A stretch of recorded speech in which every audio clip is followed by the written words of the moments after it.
Ce contenu audio vous est proposé par Offsyn. Abonnez-vous pour ne rien manquer des prochaines histoires, laissez un like et dites-nous en commentaire ce que vous en avez pensé. Bonne écoute.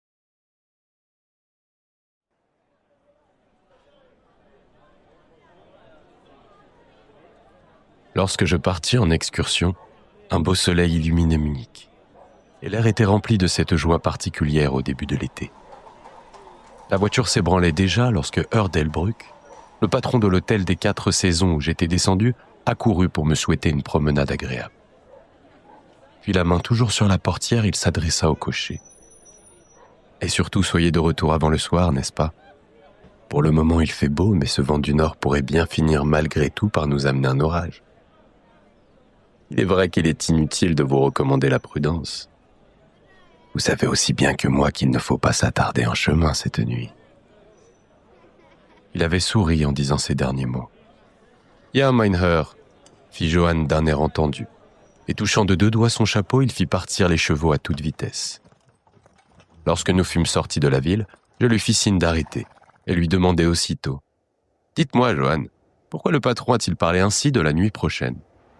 En se signant, il me répondit brièvement « Walpurgisnacht ». Puis, de sa poche, il tira sa montre, une ancienne montre allemande en argent et de la grosseur d'un navet. La consulta en fronçant les sourcils et haussa légèrement les épaules dans un mouvement de contrariété. Je compris que c'était là sa façon de protester assez respectueusement contre ce retard inutile, et je me laissai retomber au fond de la voiture. Aussitôt, il se remit en route à vive allure, comme s'il voulait regagner le temps perdu. De temps à autre, les chevaux relevaient brusquement la tête et reniflaient. On eût dit qu'une odeur ou l'autre que seul percevait leur inspirait quelque crainte. Et chaque fois que je les voyais ainsi effrayés, moi-même assez inquiet, je regardais le paysage autour de moi. La route était battue des vents, car nous montions une côte depuis un bon moment et parvenions sur un plateau. Peu après, je vis un chemin par lequel apparemment on ne passait pas souvent, et qui me semblait-il s'enfonçait vers une vallée étroite.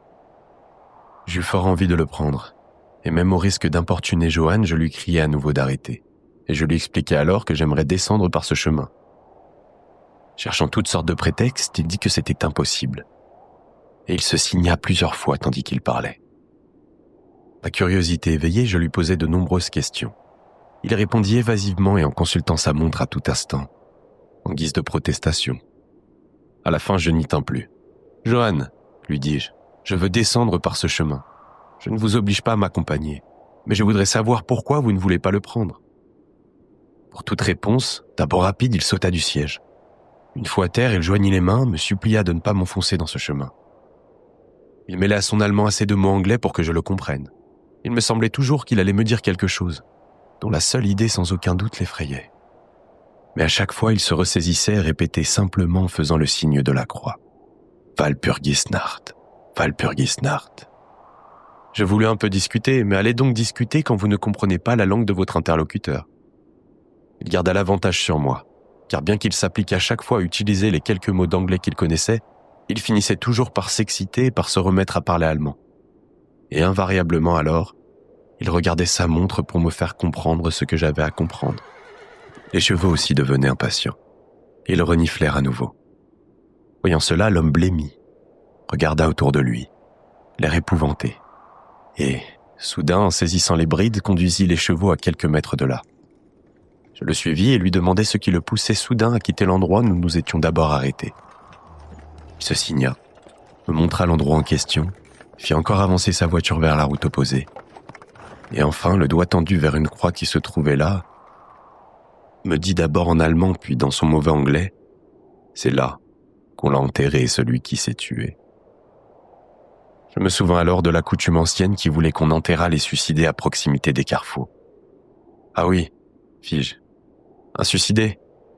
Intéressant. » Mais il m'était toujours impossible de comprendre pourquoi les chevaux avaient été pris de frayeur. Tandis que nous parlions de la sorte, nous parvint de très loin un cri qui tenait à la fois du jappement et de l'aboiement. De très loin, certes, mais les chevaux se montraient maintenant véritablement affolés. Et Johann eut toutes les difficultés du monde à les apaiser. Il se retourna vers moi et me dit, la voix tremblante, On croirait entendre un loup. Pourtant, il n'y a plus de loup ici. « Ah non ? Et il y a longtemps que les loups n'approchent plus de la ville ? Très très longtemps, du moins au printemps et en été. On les a revus parfois, avec la neige. Il caressait ses chevaux, essayant toujours de les calmer, lorsque le soleil fut caché par de gros nuages sombres, qui, en quelques instants, envahirent le ciel. Presque en même temps, un vent froid souffla. Plutôt, il y eut une seule bouffée de vent froid qui ne devait être somme toute qu'un signe précurseur, car le soleil bientôt brilla de nouveau. À mon visière, Johan examina l'horizon, puis me dit « Tempête de neige, nous l'aurons avant longtemps. » Une fois de plus, il regarda l'heure, puis tenant plus fermement les rênes, car assurément la nervosité des chevaux pouvait lui faire redouter le pire. Il remonta sur le siège comme si le moment était venu de reprendre la route. Quant à moi, je voulais encore qu'il m'expliquât quelque chose. « Où mène donc cette petite route que vous refusez de prendre ?» lui demandai-je. « À quel endroit arrive-t-on » Il se signa, marmonna une prière entre les dents, puis se contenta de me répondre. « Il est interdit d'y aller. » « Interdit d'aller où ?»« Mais au village. »« Ah, il y a un village là-bas ?» ?»« Non, non, il y a des siècles que personne n'y vit plus. »« Pourtant vous parliez d'un village. »« Oui, il y en avait un. » »« Qu'est-il devenu ?» Là-dessus, il se lança dans une longue histoire où l'allemand se mêlait à l'anglais, dans un langage si embrouillé que je le suivais difficilement. Ou sans doute, je crus comprendre cependant qu'autrefois, il y avait de cela des centaines d'années, des hommes étaient morts dans ce village, y avaient été enterrés. Et on avait entendu des bruits sous la terre. Et lorsqu'on avait ouvert leur tombe, ces hommes et ces femmes étaient apparus pleins de vie, un sang vermeil colorant leurs lèvres. Aussi, afin de sauver leur vie, et surtout leurs âmes, ajouta Johan en se signant, les habitants s'enfuirent vers d'autres villages où les vivants vivaient et où les morts étaient des morts, et non pas quelque chose d'autre. Le cocher, évidemment, avait été sur le point de prononcer certains mots. Et, à la dernière seconde, il en avait été lui-même épouvanté. Tandis qu'il poursuivait son récit, il s'excitait de plus en plus. On eût dit que son imagination l'emportait.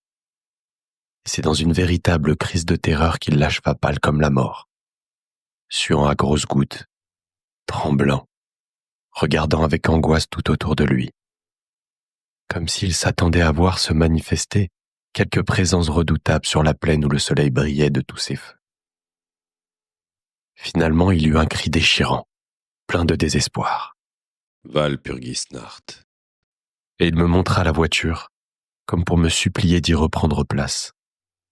Mon sanglait me monta à la tête, et reculant d'un pas ou deux, je dis à l'Allemand, « Vous avez peur, Johan ?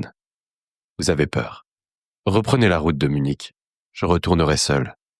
La promenade à pied me fera du bien. » La portière étant ouverte, je n'eus qu'à prendre ma canne en bois de chêne, dont en vacances j'avais toujours soin de me munir.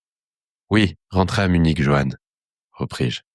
« Walpurgisnacht, ça ne concerne pas les Anglais. » Les chevaux s'énervaient de plus en plus, et Johan essaya à grand-peine de les retenir, en me priant instamment de ne rien faire d'aussi insensé. Pour moi, j'avais pitié du pauvre garçon qui prenait la chose tellement à cœur. Cependant, je ne pouvais m'empêcher de rire. Sa frayeur lui avait fait oublier que, pour se faire comprendre, il devait parler anglais, de sorte qu'il continua à baragouiner de l'allemand. Cela devenait franchement ennuyeux. Du doigt, je lui montrai sa route, lui criai Munich et me détournant, je m'apprêtais à descendre vers la vallée. Ce fut cette fois avec un geste de désespoir qu'il fit prendre à ses chevaux la direction de Munich. Appuyé sur ma canne, je suivis la voiture des yeux, s'éloigner très lentement. Alors, apparut au sommet de la colline, une silhouette d'homme, un homme grand et maigre. Je le distinguais malgré la distance. Comme il approchait des chevaux, ceux-ci se mirent à cabrer, puis à se débattre et à hennir de terreur. Johan n'était plus maître d'eux. Ils s'emballèrent. Bientôt je ne les vis plus. Alors je voulus à nouveau regarder l'étranger, mais je m'aperçus que lui aussi avait disparu. Ma foi, c'est le cœur léger que je m'engageais dans le chemin qui effrayait tant Johan. Pourquoi ? Il m'était vraiment impossible de le comprendre. Je crois que je marchais bien 2 heures sans m'apercevoir du temps qui s'écoulait, ni de la distance que je parcourais. Et assurément, sans rencontrer âme qui vive. L'endroit était complètement désert. Ceci, toutefois, je ne le remarquai que lorsque, en tournant du chemin, j'arrivai à la lisière d'un bois, dont la végétation était clairsemée. Alors seulement je me rendis compte de l'impression qu'avait faite sur moi l'aspect désolé de cette partie du pays. Je m'assis pour me reposer, observant peu à peu toutes les choses autour de moi.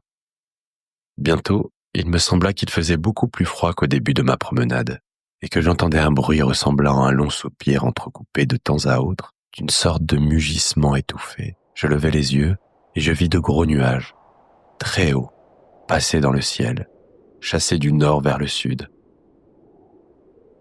Un orage allait éclater, c'était certain. Je me sentis frissonner. Et je crus que j'étais resté trop longtemps assis après ces 2 heures de marche. Je repris donc ma promenade. Le paysage devenait réellement merveilleux.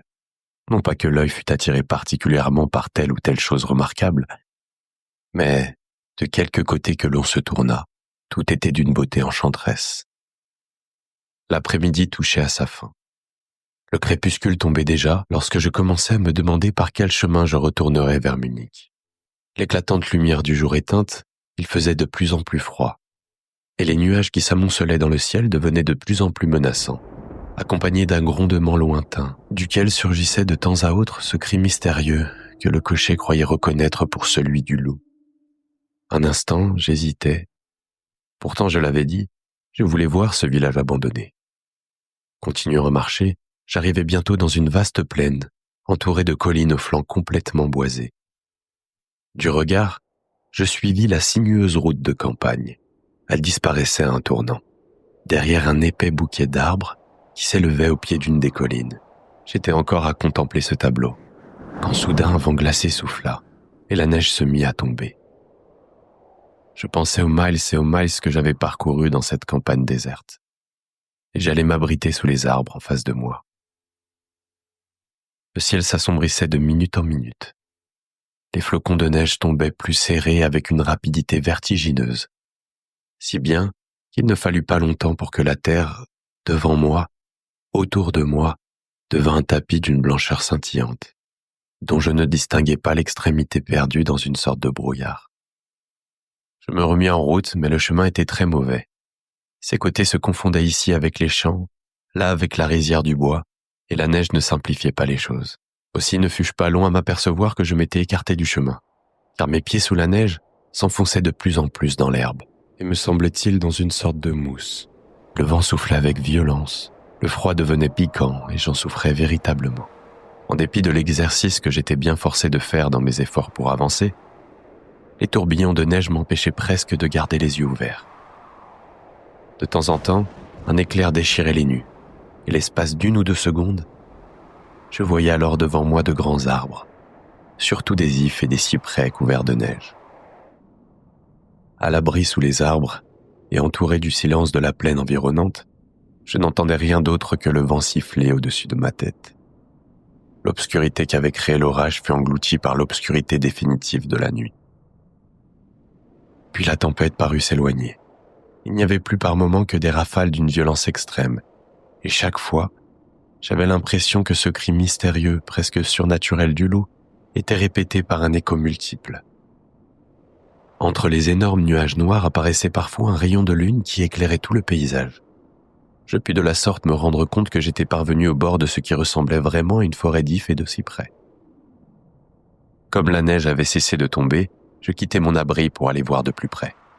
Je me dis que peut-être je trouverais là une maison, fût-elle en ruine, qui me serait un refuge plus sûr. Longeant la lisière du bois, je m'aperçus que j'en étais séparé par un mur bas, mais un peu plus loin j'y trouvai une brèche. À cet endroit, la forêt de cyprès s'ouvrait en 2 rangées parallèles, pour former une allée conduisant à une masse carrée qui devait être un bâtiment. Mais au moment précis où je l'aperçus, des nuages voilèrent la lune, et c'est dans l'obscurité complète que je remontai l'allée. Je frissonnais de froid tout en marchant. Mais un refuge m'attendait et cet espoir guidait mes pas. En réalité, j'avançais tel un aveugle. Je m'arrêtai, étonné du silence soudain. L'orage était passé, et en sympathie eût-on dit avec le calme de la nature. Mon cœur semblait cesser de battre. Cela ne dura qu'un instant, car la lune surgit à nouveau d'entre les nuages, et je vis que j'étais dans un cimetière et que le bâtiment carré, au bout de l'allée, était un grand tombeau de marbre, blanc comme la neige qui le recouvrait presque entièrement, et recouvrait le cimetière tout entier. Le clair de lune amena un nouveau grondement de l'orage qui menaçait de recommencer. Et en même temps, j'entendis les hurlements sourds, mais prolongés de loups ou de chiens. Terriblement impressionné, je sentais le froid me transpercer peu à peu, et me semblait-il jusqu'au cœur même. Alors, tandis que la lune éclairait encore le tombeau de marbre, l'orage avec une violence accrue parut revenir sur ses pas. Poussé par une sorte de fascination, j'approchai de ce mausolée qui se dressait là, seul, assez étrangement. Je le contournai et je lus sur la porte de style dorique cette inscription en allemand. Comtesse d'Ohlingen de GZ, Styrie, elle a cherché et trouvé la mort, 1801.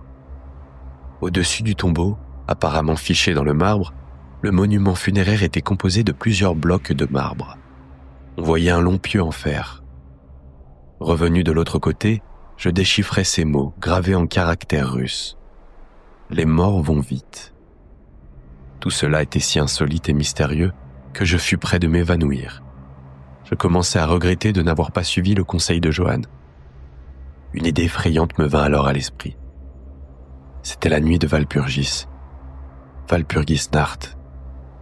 Oui, la nuit de Walpurgis, durant laquelle des milliers et des milliers de gens croient que le diable surgit parmi nous, que les morts sortent de leur tombe, et que tous les génies malins de la terre, de l'air et des eaux mènent une bacchanale. Je me trouvais au lieu même que le cocher avait voulu éviter à tout prix, dans ce village abandonné depuis des siècles. Ici, on avait enterré la suicidée, et j'étais seul devant son tombeau, impuissant, tremblant de froid sous un linceul de neige, un orage violent menaçant à nouveau. Il me fallut faire appel à tout mon courage, à toute ma raison, aux croyances religieuses dans lesquelles j'avais été élevé pour ne pas succomber à la terreur. Je fus pris bientôt dans une véritable tornade. Le sol tremblait comme sous le trot de centaines de chevaux. Et cette fois, ce ne fut plus une tempête de neige, mais une tempête de grêle qui s'abattit avec une telle force que les grêlons emportèrent les feuilles, cassaient les branches si bien que, en un moment, les cyprès ne m'abritèrent plus du tout. Je m'étais précipité sous un autre arbre. Mais là non plus, je ne fus pas longtemps à l'abri, et je cherchais un endroit qui pût m'être vraiment un refuge. La porte du tombeau qui, étant de style dorique, comportait une embrasure très profonde. Là, appuyé contre le bronze massif, j'étais quelque peu protégé des énormes grêlons. Car ils ne m'atteignaient plus que par ricochet, après être d'abord tombé dans l'allée ou sur la dalle de marbre. Soudain, la porte céda, s'entr'ouvrit vers l'intérieur. Le refuge que m'offrait ce sépulcre me sembla une aubaine par cet orage impitoyable, et j'allais y entrer lorsqu'un éclair fourchu illumina toute l'étendue du ciel. À l'instant même, aussi vrai que je suis vivant, je vis, ayant tourné les yeux vers l'obscurité du caveau, une femme très belle, aux joues rondes, aux lèvres vermeilles, étendue sur une civière, et qui semblait dormir. Il y eut un coup de tonnerre, et je fus saisi comme par la main d'un géant qui me rejeta dans la tempête. Tout cela s'était passé si rapidement qu'avant même que je puisse me rendre compte du choc, tant moral que physique, que j'avais reçu, je sentis à nouveau les grêlons s'abattre sur moi. Mais en même temps, j'avais l'impression étrange de n'être pas seul. Je regardais encore en direction du tombeau, dont la porte était restée ouverte. Un autre éclair aveuglant parut venir frapper le pieu de fer qui surmontait le monument de marbre, puis se frayait un chemin jusqu'au creux de la terre tout en détruisant la majestueuse sépulture. La morte en proie d'affreuses souffrances se souleva un moment. Les flammes l'entouraient de tous côtés. Mais ses cris de douleur étaient étouffés par le bruit du tonnerre. Ce fut ce concert horrible que j'entendis en dernier lieu. Car à nouveau la main géante me saisit et m'emporta à travers la grêle, tandis que les cercles des collines autour de moi répercutaient les hurlements des loups.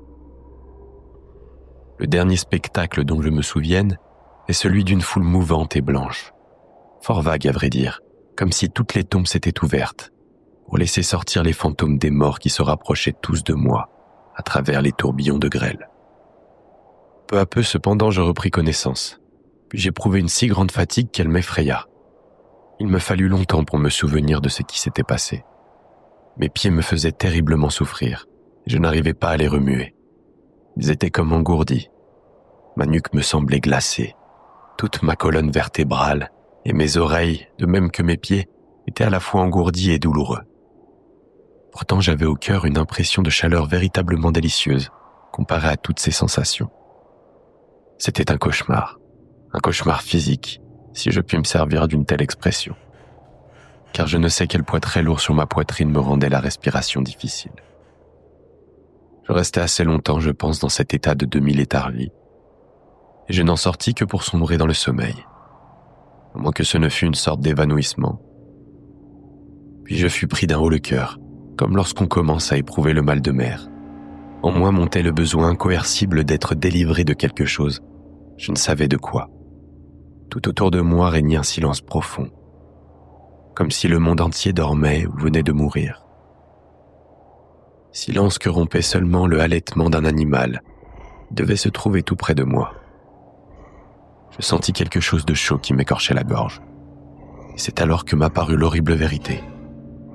Un gros animal était couché sur moi, la gueule collée à ma gorge. Je n'osais pas remuer, sachant qu'une prudente immobilité pourrait seule me sauver. Mais la bête de son côté comprit sans doute qu'il s'était fait un changement en moi, car elle redressa la tête. À travers mes cils, je vis au-dessus de moi les deux grands yeux flamboyants d'un loup gigantesque. Ses dents blanches, longues et pointues, brillaient dans sa gueule rouge béante, et son souffle chaud et âcre m'arrivait jusque sous les narines. Une fois de plus, il se passa un bon moment dont je n'ai gardé aucun souvenir. Enfin, je perçus un grognement sourd et une sorte de jappement, ceci à plusieurs reprises. Puis très loin, me semble-t-il, j'entendis comme plusieurs voix crier ensemble. « Hola, hola !» Avec précaution, je levai la tête pour regarder dans la direction d'où venaient ces cris. Mais le cimetière me bouchait la vue. Le loup continuait à japper d'étranges façons et une lueur rouge se mit à contourner le bois de cyprès. Il me semblait qu'elle suivait les voix. Celle-ci se rapprochait, cependant que le loup hurlait maintenant sans arrêt de plus en plus fort. Plus que jamais, je craignais de faire le moindre mouvement, de laisser échapper ne fût-ce qu'un soupir. Et la lueur rouge se rapprochait elle aussi, par-dessus le linceul blanc qui s'étendait tout autour de moi dans la nuit. Tout à coup, surgit de derrière les arbres, au trot un groupe de cavaliers portant des torches. Le loup, se levant aussitôt, quitta ma poitrine et s'enfonça dans le cimetière. Je vis un des cavaliers épauler sa carabine et viser. C'étaient des soldats. Je reconnaissais la tenue militaire. Un de ses compagnons le toucha du coude, et la balle siffla au-dessus de ma tête. Assurément, il avait pris mon corps pour celui du loup. Un autre soldat vit l'animal qui s'éloignait, et un deuxième coup fut tiré.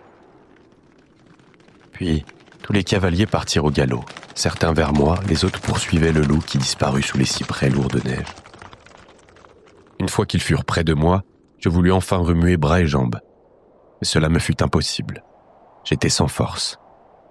Encore que je ne perdisse rien de ce qui se passait, de ce qui se disait autour de moi. 2 ou 3 soldats mirent pied à terre et s'agenouillèrent pour m'examiner de près. L'un d'eux me souleva la tête, puis mit sa main sur mon cœur. « Tout va bien, mes amis » cria-t-il. « Son cœur bat encore. » On me versa un peu de brandy dans la gorge. Cela me fit revenir complètement à moi. Et j'ouvris enfin les yeux tout grands. Les lumières et les ombres jouaient dans les arbres. J'entendais les hommes s'interpeller. Leurs cris exprimaient l'épouvante. Et bientôt ceux qui étaient partis à la recherche du loup vinrent les rejoindre, excités tels des possédés. Ceux qui m'entouraient les questionnèrent avec angoisse. « Eh bien, l'avez-vous trouvé ?»« Non, non », répondirent-ils précipitamment. Et l'on sentait qu'ils avaient encore peur. « Allons-nous-en vite. Quelle idée de s'attarder en un tel endroit, et précisément cette nuit. Qu'est-ce que c'était ?» demandèrent encore les autres. La voix de chacun trahissant l'émotion qui lui était propre.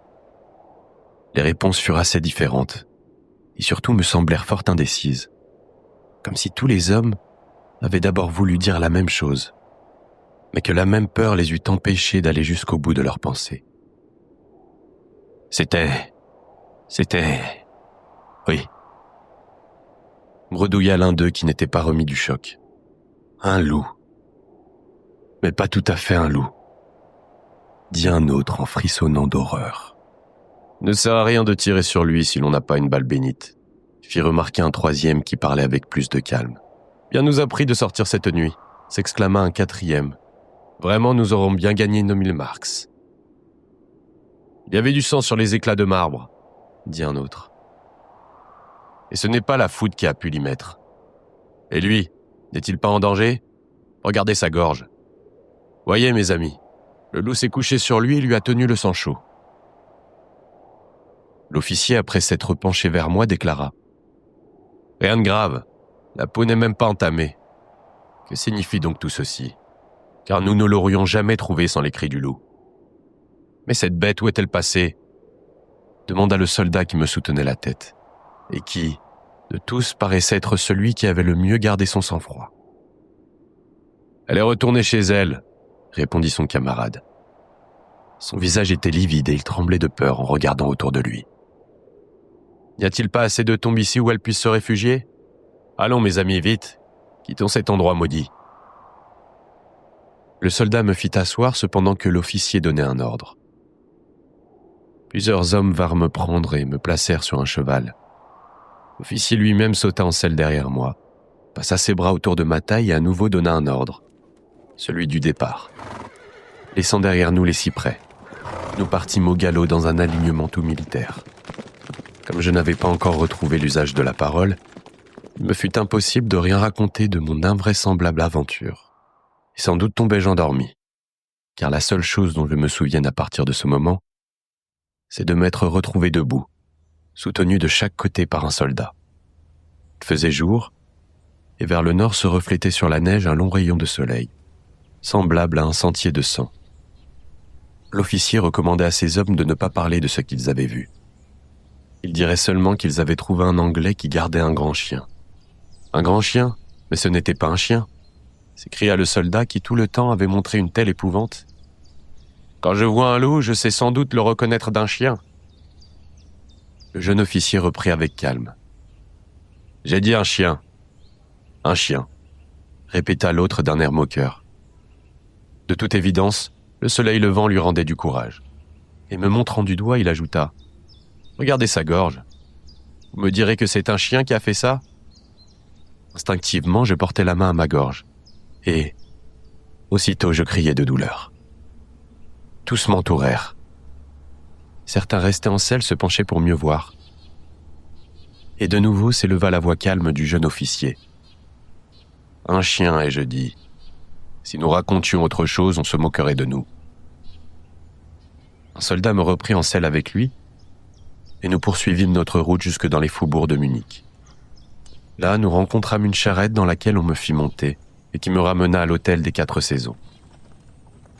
Le jeune officier m'accompagnait, un de ses hommes gardant son cheval, tandis que les autres regagnaient la caserne.